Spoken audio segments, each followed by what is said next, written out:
Welcome to the Infection Prevention and Control Training of Trainers video. Session 3.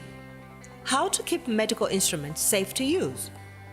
This session will introduce you to the important processes involved in making medical instruments safer to use. You are going to learn about how decontamination, cleaning, disinfection, and sterilization of medical instruments and surfaces are various effective measures in infection prevention and control.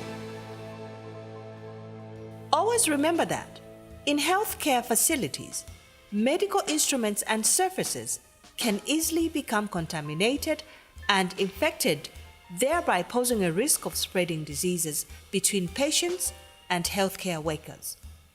This risk is higher when there is no system in place for regular cleaning instruments and surfaces.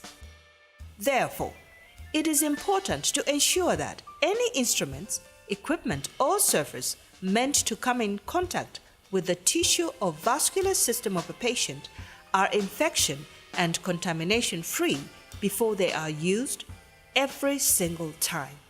So, by the way, decontamination, if you talk about contamination is the presence of bringing materials, substances which have got disease-causing microorganisms.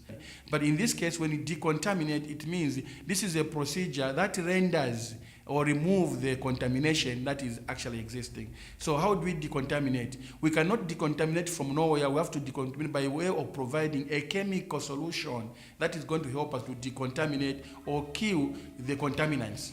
Decontamination is the process of removing contaminants from medical instruments or surfaces in order to make them safer to use. For instruments, it is important to start by decontaminating them by soaking contaminated instruments for 10 minutes in a 0.5% chlorine solution. Cleaning. After decontamination, the instruments must be cleaned. Cleaning is the physical process of removing debris such as dust, soil, or body fluids from medical instruments.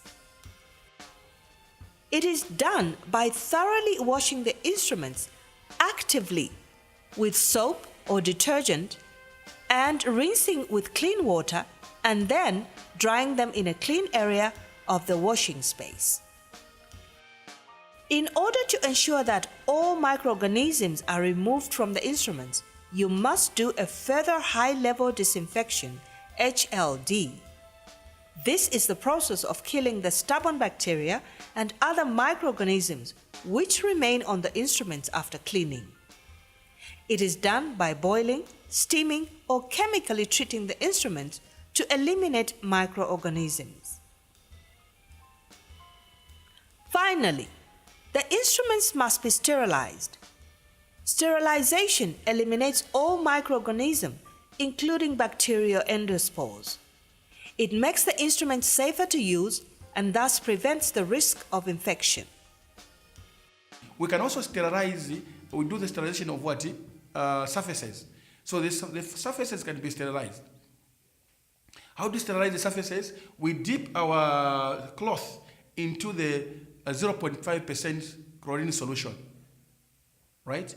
So after dipping that one, then we start wiping the table surfaces and chairs, and that's the way the examination benches, that's the way we decontaminate the benches, the tables, and chairs, and indeed any other flat surfaces that requires to be decontaminated in the process.